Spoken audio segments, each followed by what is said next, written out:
जय श्री कृष्ण। गीतांक 53 श्रीमद् भागवत गीता तीसरा अध्याय श्लोक 3.1 और 3.2। अर्जुन की असमंजसता। कल्याण कर्म से अथवा ज्ञान से। प्रस्तुति योगी अंश रमेश चंद्र भार्गव। प्रिय धर्म प्रेमियों, इस अंक के पूर्व हमने अर्जुन विषाद योग और सांख्य योग नामक श्रीमद् भागवत गीता के पहले और दूसरे अध्याय का स्वाध्याय मनन किया। इस अंक से अब हम गीता जी के कर्म योग नामक तीसरे अध्याय में प्रवेश करेंगे। तीसरे अध्याय में 43 श्लोक हैं। अभी तक अर्जुन को इतना तो समझ में आ गया कि मनुष्य जन्म स्वयं के कल्याण के लिए ही प्राप्त हुआ है, लेकिन अभी भी वे भगवान की शब्दावली को ठीक तरह से समझ नहीं पा रहे हैं। इसलिए वे असमंजस की स्थिति में हैं कि कल्याण कर्म से होगा अथवा ज्ञान से। अर्जुन अपनी इस असमंजसता को भगवान के सामने गीता जी के 2 श्लोकों में प्रकट करते हैं। आइए अब हम गीता जी के तीसरे अध्याय के इन आरंभिक 2 श्लोकों का संयुक्त रूप से एक साथ स्वाध्याय मनन करते हैं। श्लोक 3.1। अर्जुन उवाच ज्यायसि चेत्कर मनस्ते मता बुद्धिर जनार्दन तत् किम कर्मणि घोरे माम नियोजयसि केशव। श्लोक 3.2। व्यामिश्रेवेण वाक्येन बुद्धिम मोह सीब में तदेकम वद निश्चिंत्या येन श्रेयोय हमन्प्याम। हिंदी अनुवाद।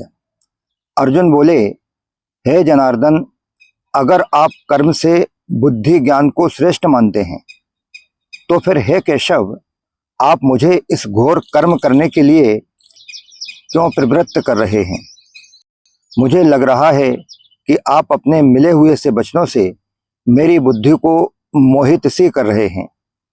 अतः आप एक निश्चित बात कहिए जिससे मैं कल्याण को प्राप्त हो जाऊं। स्वाध्याय मनन 11 बिंदुओं में। Point number 1, Janardan. इस पद से अर्जुन मानो यह भाव प्रकट करते हैं कि हे श्री कृष्ण, आप सभी की याचना पूरी करने वाले हैं, अतः मेरी याचना तो अवश्य ही पूरी करेंगे। पॉइंट नंबर 2, ज्यायसि चेत्कर मनस्ते नियोजयसि केशव।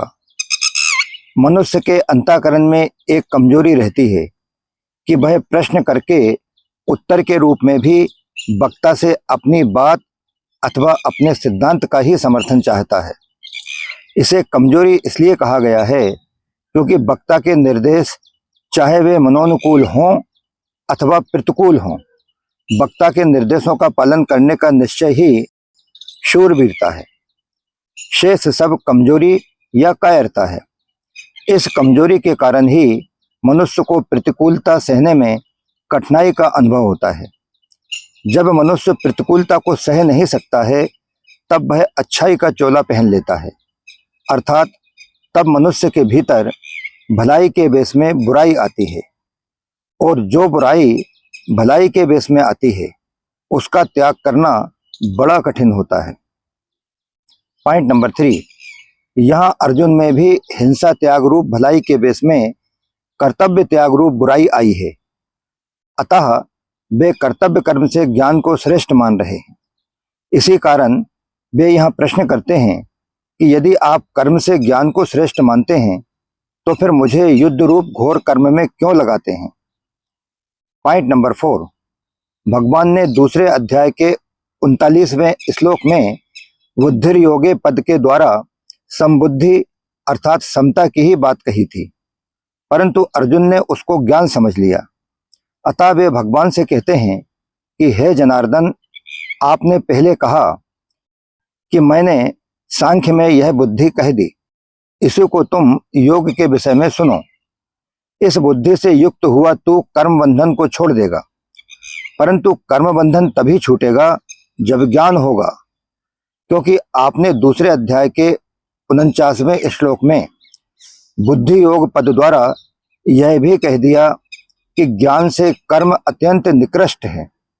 अतः आपकी मान्यता में कर्म से ज्ञान श्रेष्ठ है, तब तो फिर मेरे को शास्त्र विहित यज्ञ, दान, तप आदि शुभ कर्मों में भी नहीं लगाना चाहिए, केवल ज्ञान में ही लगाना चाहिए।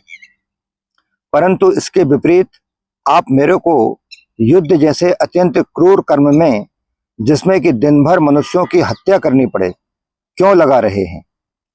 पॉइंट नंबर 5, अभी तक के घटनाक्रम पर अगर एक नजर डाली जाए तो पहले तो अर्जुन के मन में युद्ध करने का जोश आया, जिससे उन्होंने भगवान से कहा कि हे अच्युत, दोनों सेनाओं के बीच में मेरे रथ को खड़ा कर दीजिए, जिससे मैं यह देख लूं कि यहाँ मेरे साथ दो हाथ करने वाले कौन कौन हैं।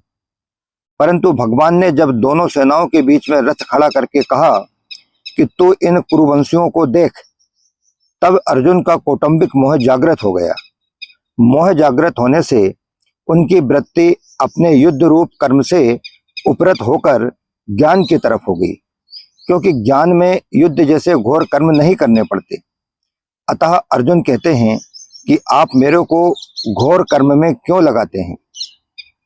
पॉइंट नंबर 6, यहाँ बुद्धि पद का अर्थ ज्ञान लिया गया है।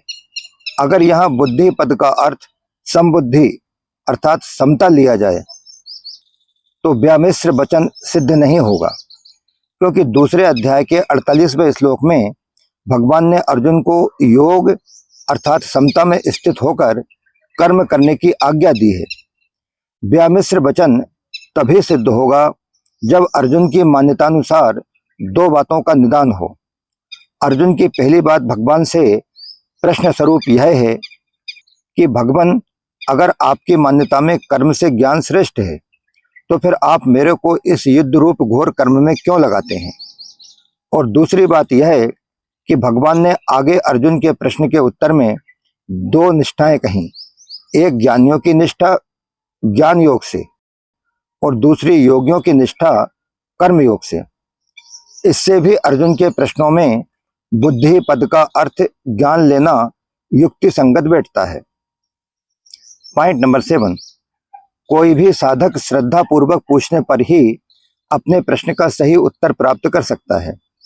आक्षेप पूर्वक शंका करने से सही उत्तर प्राप्त कर पाना संभव नहीं।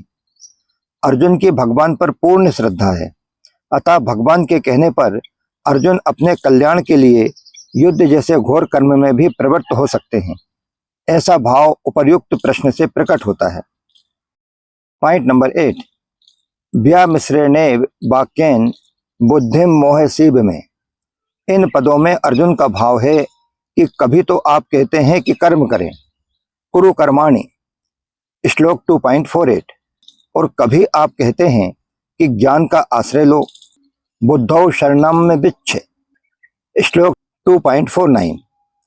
आपके इन मिले हुए वचनों से मेरी बुद्धि मोहित सी हो रही है, अर्थात मैं यह स्पष्ट नहीं समझ पा रहा हूं कि मेरे को कर्म करने चाहिए अथवा ज्ञान की शरण लेनी चाहिए।